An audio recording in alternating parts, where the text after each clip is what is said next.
बिस्मिल्लाहिर्रहमानिर्रहीम। अस्सलाम वालेकुम नाज़रीन मोहतरम, आप देख रहे हैं आज तक न्यूज़ और मैं हूं समी।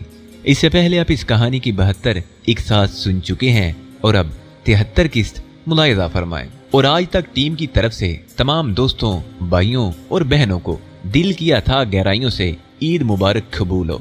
और हमारी दुआ है कि अल्लाह पाक आपको हमेशा हंसता और मुस्कुराता हुआ रखे और आपको अल्लाह पाक लंबी ईमान वाली जिंदगी अता करे, आमीन या रब्बल आलमीन।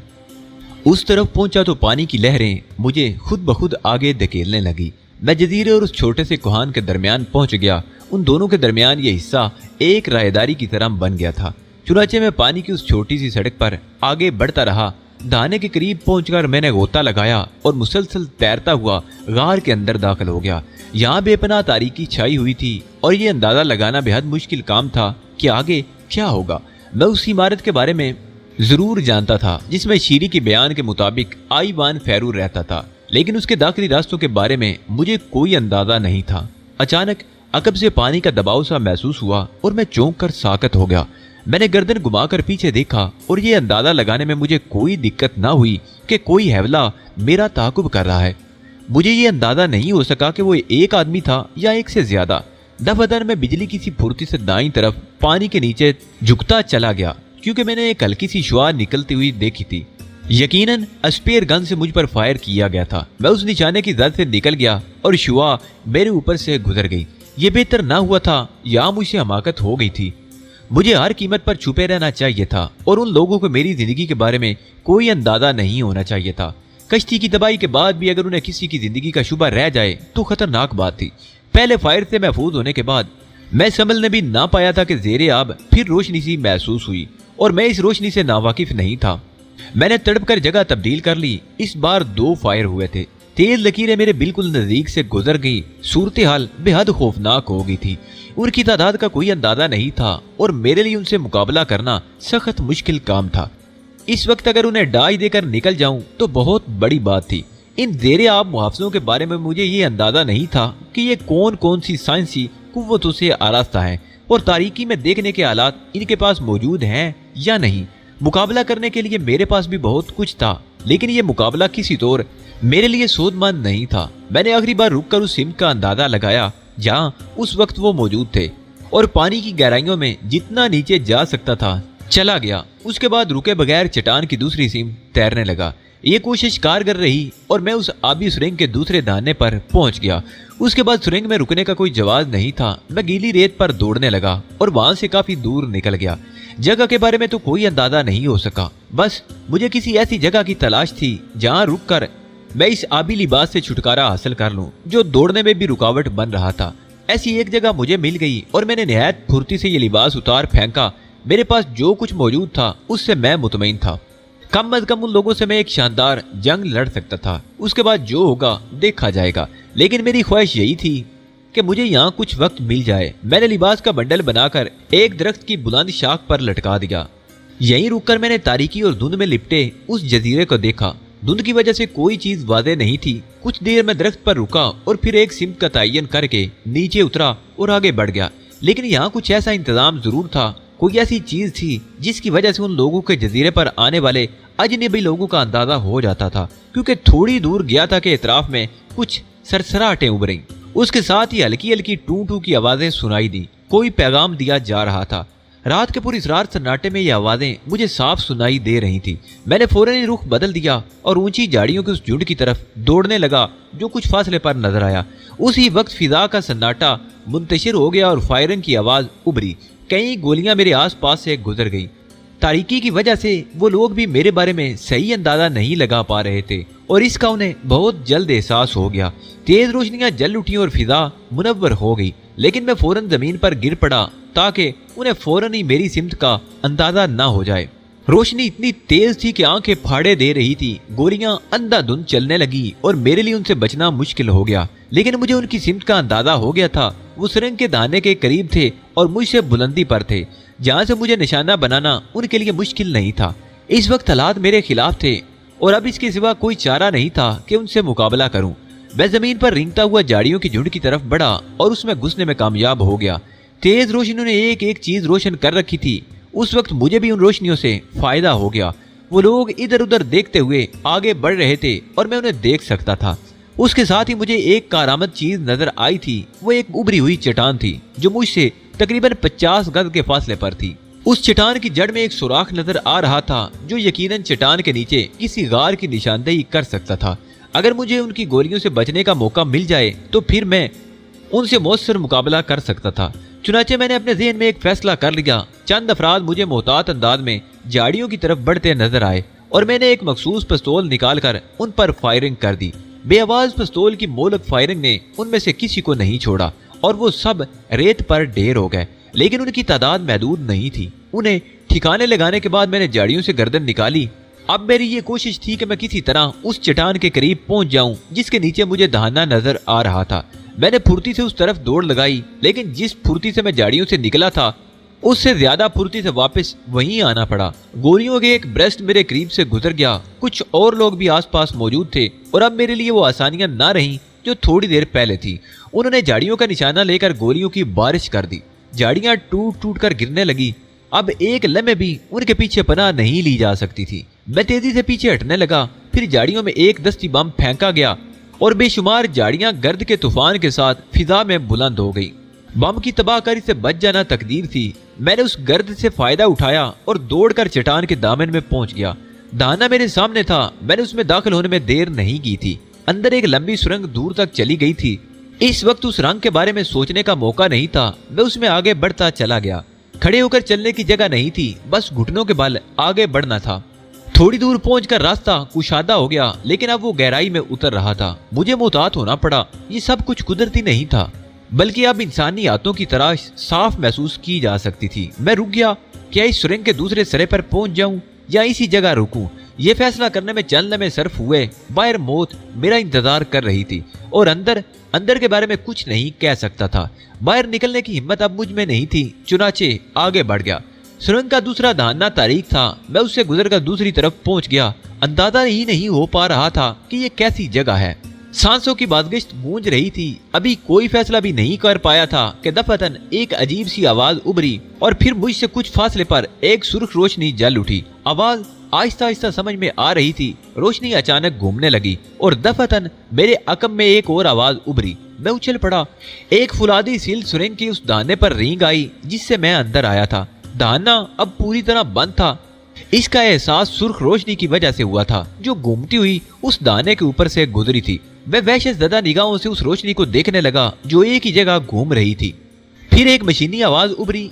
केन 1 02534 ओवर 0543210 और उसके साथ ही दफअतन लातादाद गोलियां चली। इस आवाज के रुक रुक कर बोलने से मुझे कुछ शक हुआ। उसके जीरो कहने से कबल ही मैं उंधा गिर पड़ा था। यही दानत मुझे बचा गई, वरना मेरे बदन में इतने सुराख हो गए होते कि गिने भी ना जा सकते। फिर रोशनी के नीचे जो कुछ भी था आगे बढ़ने लगा। अब उसके कदमों की दमक के अलावा और कोई आवाज नहीं थी और ये दमक इंसानी कदमों की नहीं थी, वो लोहे के पांव थे। रोबोट, मेरे ज़हन ने नारा लगाया। मैंने लेटे लेटे ही रेंग कर वो जगह छोड़ दी जहां मैं मौजूद था। ये भी बेइख्तियाराना अंदाज में हुआ था, लेकिन इस बार भी ये मेरी जान बचाने का बायस बन गया। रोबोट किसी खास सिस्टम पर कंट्रोल हो रहा था। इस बार उसने जमीन पर फायरिंग की थी। उस जगह के बारे में कोई सही अंदाजा नहीं था। सुर्ख रोशनी की वजह से घूर तारीकी छट गई थी, वरना कुछ भी नजर ना आता। मेरे ذہن में एक ही ख्याल आया, अगर किसी तरह ये रोशनी तबाह कर दी जाए तो मुमकिन है रोबोट नकारा हो जाए। चुनाचे मैंने एहतियात से रोशनी का निशाना लेकर फायर कर दिया। सुर्ख रोशनी एकदम बुझ गई, लेकिन उसके बाद भूचाल आ गया।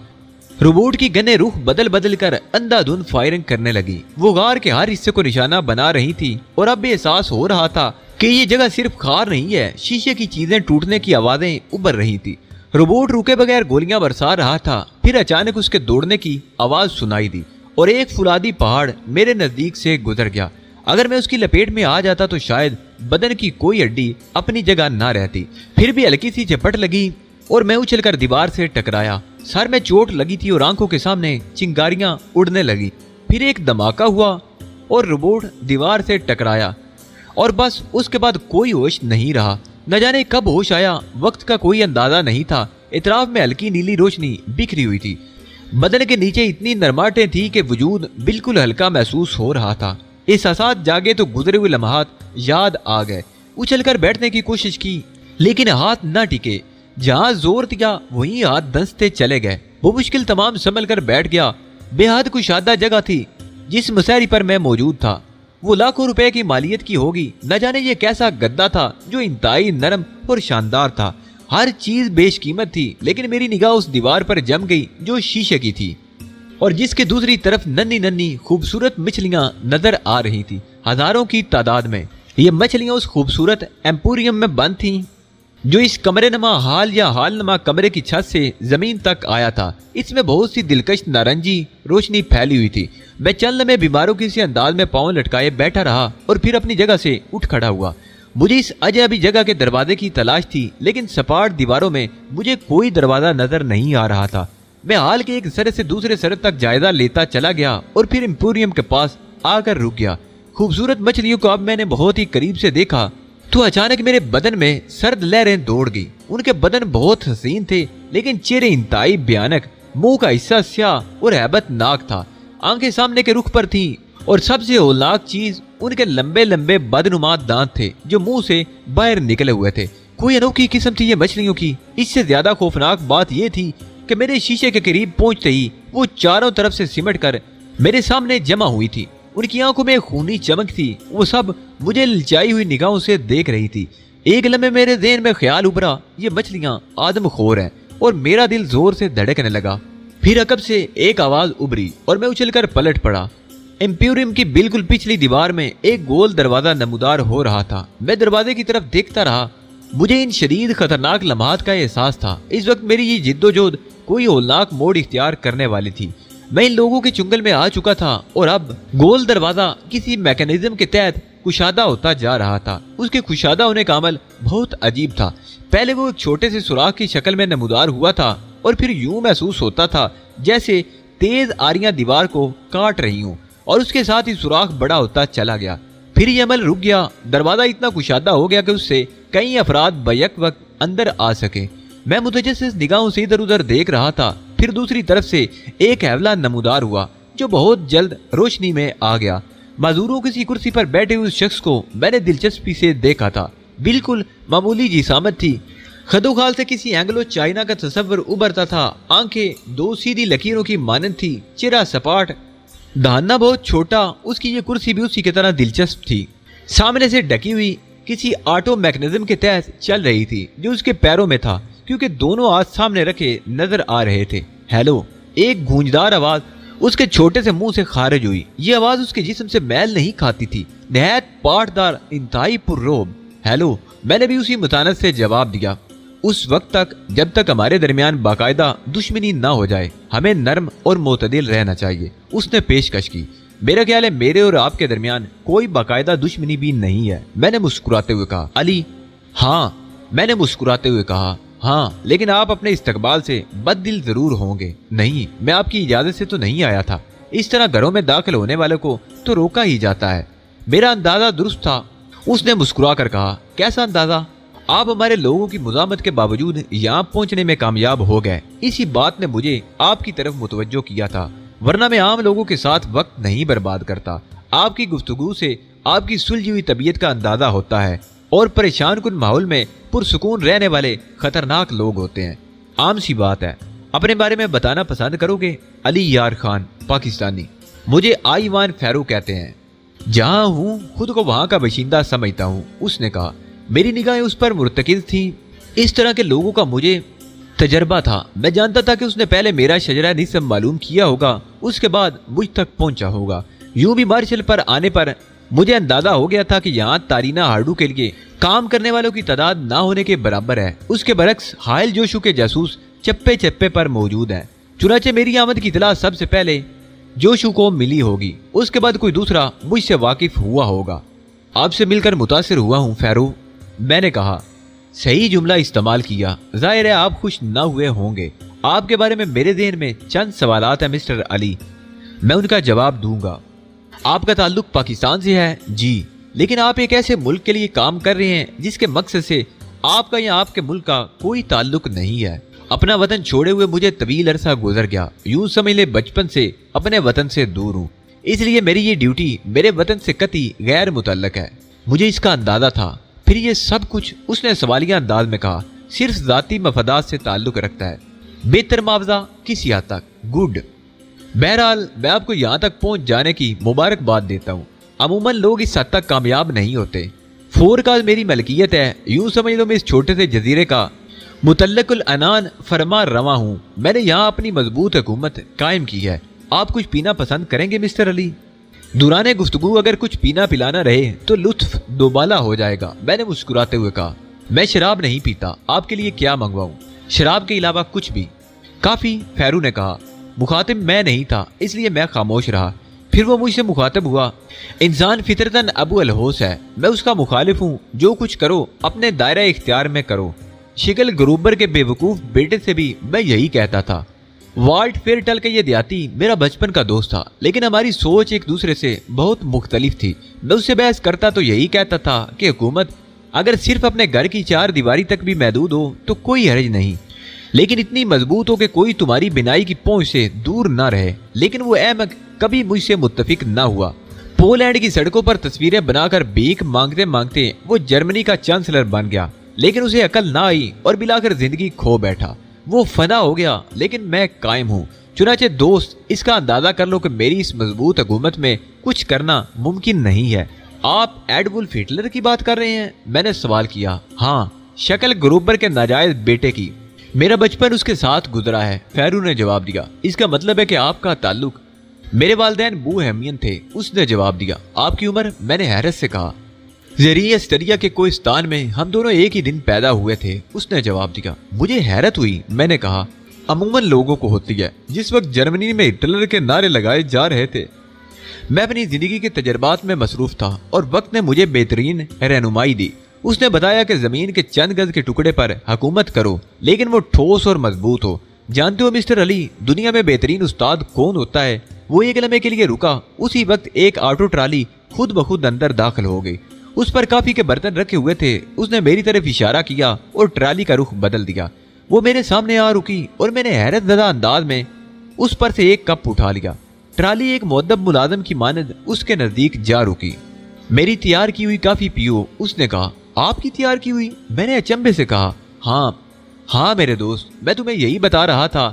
میں پورے فوکاز میں رہتا ہوں، یہاں جو کچھ ہوتا ہے میں خود کرتا ہوں۔ میں نے اس سمندر میں تمہارے راستے روکے تھے، میں ہی تمہیں بے بس کر کے یہاں لایا تھا۔ جان لوگے، آہستہ آہستہ میرے بارے میں بہت کچھ جان لوگے۔ کافی پیو پہلے۔ میں نے پیالی منہ سے لگا لی، ذہن تیزی سے کام کر رہا تھا۔ اس کی شخصیت کے بارے میں مجھے اندازہ ہوتا جا رہا تھا۔ خود نمائی کا رسیا، یہ شخص اس خود نمائی کے جال میں پھنس سکتا تھا، ورنہ اس بیانک شخصیت کو زیر کرنے کا اور کوئی طریقہ نہیں تھا۔ میں نے اس نقطے کو ذہن میں محفوظ کر لیا۔ وہ میرے چہرے پر حیرت دیکھنا چاہتا تھا، مجھے مروب کرنا چاہتا تھا، چنانچہ اسے کنٹرول کرنا اب میرے لیے مشکل نہیں تھا۔ اس نے کافی کے چند گھونٹ لیے، پھر بولا، تمہیں اونچ نیچ اور تمہاری کمزوریوں سے روشناس کرانے والا صرف تمہارا دشمن ہوتا ہے۔ دوستوں سے صرف تم نقصانات اٹھاؤ گے۔ اگر زندگی میں کچھ سیکھنا چاہتے ہو تو دشمنوں کی تعداد بڑھا لو، یہ تمہیں الرٹ رکھیں گے، تمہیں تمہاری کمزوریوں سے آگاہ کرتے رہیں گے۔ میں نے لاتعداد دشمن بنائے اور آج بھی مجھے دشمن پالنے کا شوق ہے۔ کیا تم یقین کرو گے کہ میرے دونوں پاؤں اسی تجربے کی نظر ہو گئے؟ میں نے حیرت زدہ انداز میں کہا۔ یہاں موجود جاندار میرے بدترین دشمن ہیں۔ کسی ایک کو موقع مل جائے تو مجھے اپنے دانتوں سے بھنبور ڈالیں۔ زندگی میں چاہے اس نے ایک کتے کو بھی نقصان نہ پہنچایا ہو، لیکن مجھے کچا کھا لے گا۔ میں انہی کے درمیان ایک پرلطف زندگی گزارتا ہوں۔ آپ کے تجربات پرلطف ہیں مسٹر فیرو، میں نے متاثر لہجے میں کہا، اور وہ مسکرا دیا۔ میں نے جو کچھ بنایا ہے اس سے بہت مطمئن ہوں۔ زندگی مختصر چیز ہے، انسان جتنی لمبی پلاننگ کرے حماقت کرتا ہے۔ صرف وہ کرو جو تمہارے ہاتھ میں آ جائے۔ جو کچھ میں کر سکتا تھا کر چکا ہوں، اور اب میں اس کے درمیان زندگی بسر کر رہا ہوں۔ ایک طویل دنیا میرے لیے بے مقصد ہے۔ میرے فلسفے پر غور کرو اور ایمانداری سے بتاؤ، منافقت تمہیں کچھ نہ دے گی۔ آپ کو میرے بارے میں کیا معلوم ہے مسٹر فیرو؟ بس اتنا کہ حائل جوشو کے راستے میں مزاحم ہونے آئے ہو، کچھ نئے پروگرام لائے ہوگے، لیکن بے وقوفی ہے۔ حائل جوشو کے خلاف ملکی پیمانے پر جنگ کی جائے تو ممکن ہے اسے کوئی نقصان پہنچ جائے۔ ایک عام کوشش اس کے خلاف کبھی مؤثر نہیں ہوگی۔ جو لوگ اتنا نہ سمجھ پائیں وہ اس کے خلاف کیا کر سکیں گے؟ تم غور کرو، یہاں اس کی حکومت ہے، یہاں کے سمندر میں اس کے جال بچھے ہوئے ہیں۔ इस इलाके के जितने जजीरे हैं उन पर उसका कब्जा है। क्या एक मुल्क को चंद लोग तबाह कर सकते हैं? ये उसका कारोबार है, उससे सौदा करो और मकसद हासिल करो। ये कार्रवाइयां ला हासिल हैं। मैं ये कहना चाहता था मिस्टर फेरू कि आप मेरे बारे में क्या मालूमात रखते हैं? हाइल जैसी कुव्वत से टकराने का तसव्वुर आम लोग नहीं कर सकते, और फिर वो भी मुआवजा लेकर। मैं भी अपनी कायनात का शहंशाह हूँ और मुनाफिकत की बात नहीं कर सकता। आपके फलसफे ने मुझे बेहद मुतासिर किया है। दर हकीकत हुकूमत वो होती है जिस पर अपना मुकम्मल इख्तिदार हो। जो कुछ आपने बताया है वो मेरे लिए अजनबी और दिलचस्प है। मैं आपसे बहुत मुतासिर हुआ हूँ। शुक्रिया। अब ये बताओ कि यहाँ क्या करने आए थे? आप सुन चुके हैं। मुझे उस आबदोज के बारे में मालूमात दरकार है, उसी के लिए कोशिश करता फिर रहा हूँ। फोकाज के बारे में मालूमात हासिल नहीं की थी? मैं समझा नहीं। ये इल्म नहीं था तुम्हें कि ये हाइल जोशू की नहीं मेरी मलकियत है? इल्म था, लेकिन ये भी पता चला था कि हाइल जोशू आपके कांधों पर सफर करता है। मैंने मुस्कुराते हुए कहा, इन लफ्जों में मक्कारी की बू झलकती है। वो मेरे कांधों पर सफर नहीं करता, बल्कि मैं उसके कुछ मफादात का निगरां हूँ। मुझे उस पर हैरत है। मैंने कहा, क्यों? जो कुछ आपने अपने बारे में बताया है उससे मेरे ज़हन में आपके लिए खास मकाम पैदा हो गया था। अपनी छोटी सी ममलिकत का हुक्मरान दूसरों का आलाकार कैसे हो सकता है? ये तुम्हारी तंग नजरी है। दुनिया को जितना जानते हो उतनी बात करते रहो। कुव्वत मुंतशिर होकर आपस में ही बरसरे पैकार हो जाएगी तो फना हो जाती है। हाँ, कुव्वत को परखो और उसे पहचान लो। मैं तनहा अपनी इस हुकूमत को नहीं चला सकता। एनके और इस इलाके के दूसरे जजायर दुनिया के बेहतरीन जराइम पेशा लोगों का मस्कन है। और फिर दिलचस्प बात यह है कि यहाँ दूसरे बहुत से ममालिक अपने बैरी बेड़ों की मदद से मुख्तलिफ मशकें भी करते रहते हैं। गोया किसी भी वक्त हम किसी साजिश का शिकार हो सकते हैं। छोटी ताकतों को मुंतशिर करने और नाकाम बनाने के लिए बड़ी ताकतों को यकजा होना पड़ता है, और इस तरह चंद बड़ों ने आपस में इल्हाक कर लिया। हाइल मेरे मफादात की निगरानी करता है और मैं उसके, और वो ताकत है और खुद को मनवा चुका है। मैं उससे ताउन करता हूँ और बस। तो ये बात है। बहरहाल मैं इस बारे में नहीं जानता था, लेकिन हाइल जोशू के हाथ बहुत लंबे हैं। उसके बरक्स, हाँ, वो अपने लंबे हाथों से जो कुछ समेटता है उसमें मेरा हिस्सा भी होता है। मैं घर बैठे ये खेल खेलता हूँ। फेरू ने मुस्कुराते हुए कहा, गोया आबदोज के सौदे में आपका भी हिस्सा होगा।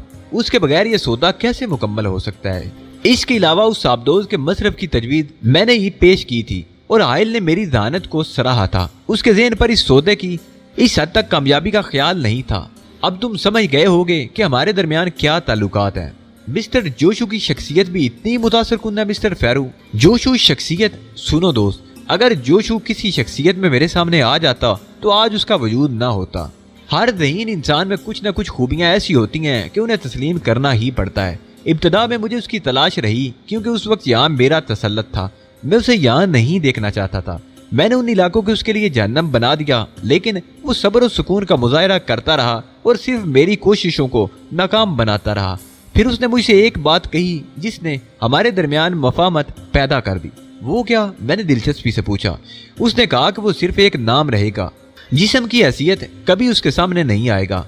इलाकों का बदन में रहूंगा। इस तरह दो दुश्मनों की हैसियत हम कभी एक दूसरे के सामने नहीं आएंगे। बात मान लेने वाली थी और मान ली गई, और उस वक्त से हम दोस्त हैं। मतलब वो आपका नादीदा दोस्त है। हाँ, मेरे सामने आ जाता तो जिंदा ना रहता। यही उसकी अक्लमंदी है। क्या ये ताज्जुब खेज बात नहीं है? वो क्यों?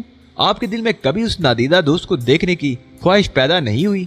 80 आदमी इस कोशिश में हलाक हो चुके हैं। मैंने कहा ना, इंसान की कुछ खूबियां ही उसे मुमताज करती हैं।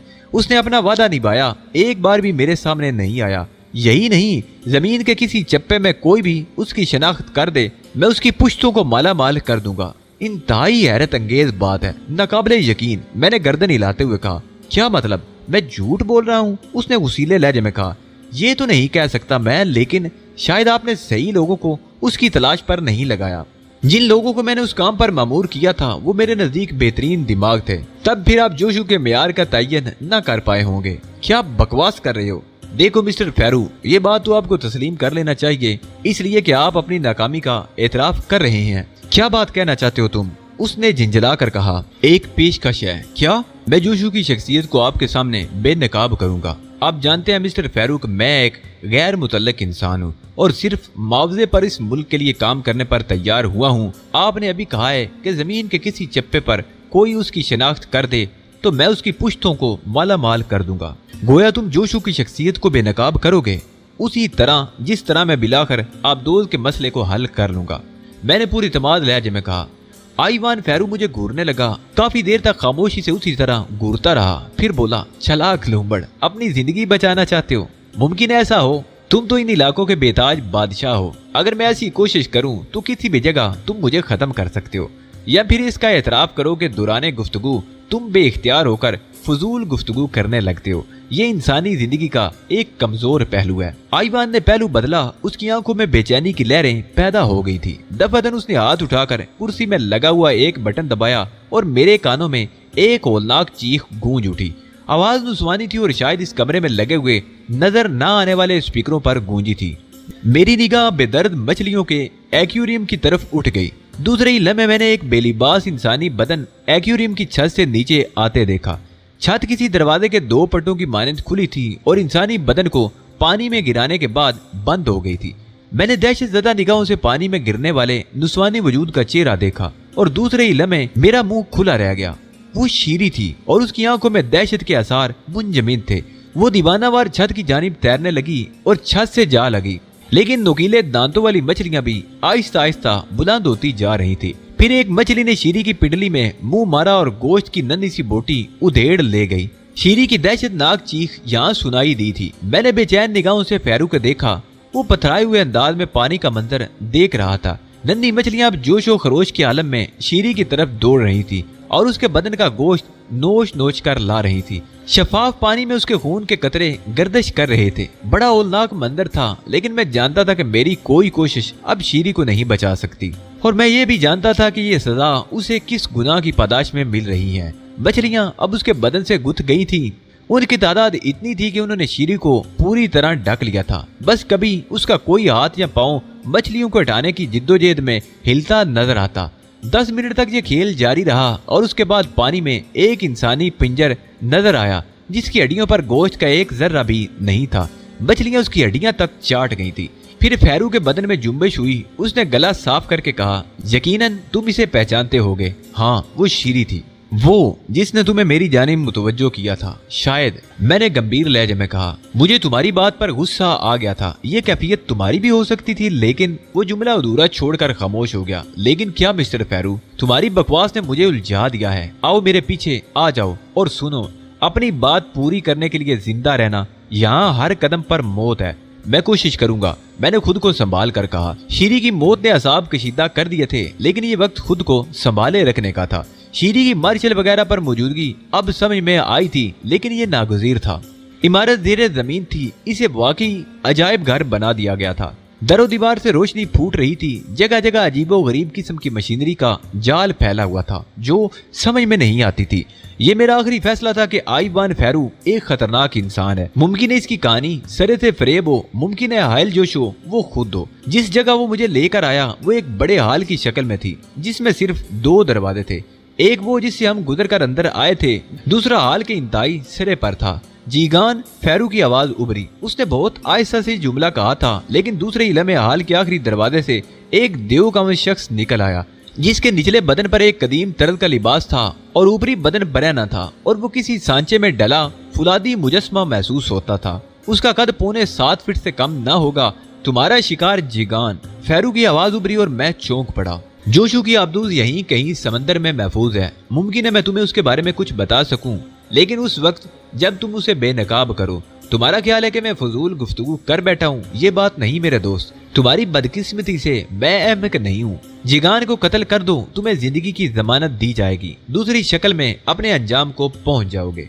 ओह, मैंने खुश कूंटों पर जबान फेरी। जिगान, आगे बढ़ो और खेल शुरू कर दो। फेरू की आवाज उभरी और जिगान ने दोनों हाथ फैला दिए। दर हकीकत में उस कुव्वत के सामने कुछ भी नहीं था। इस वक्त सिर्फ खुदा की जात मुझे बचा सकती थी। अल्लाह का नाम लेकर तैयार हो गया। जिगान इत्मीनान से मेरे करीब आ गया था। पहला हमला मैंने ही किया था। मैंने उछलकर उसकी पिंडली पर ठोकर मारी थी। इस ठोकर से उसके पहाड़ जैसे बदन में हरकत तो हुई, लेकिन वो गिरा या लड़खड़ाया नहीं था, बल्कि नहायत फुर्ती से उसने दोनों हाथ फैलाकर मुझ पर मारे। ये ज़रब अगर गर्दन पर पड़ी होती तो हड्डी टूट गई होती। मैंने बचने की कोशिश की और उसके हाथ मेरे शानों पर पड़े। मुझे यूं महसूस हुआ था जैसे 2 हथौड़े मेरे शानों की हड्डियों पर पड़े हों। मैं इसी ज़रब से नीचे गिर पड़ा, लेकिन देर करता तो मारा जाता।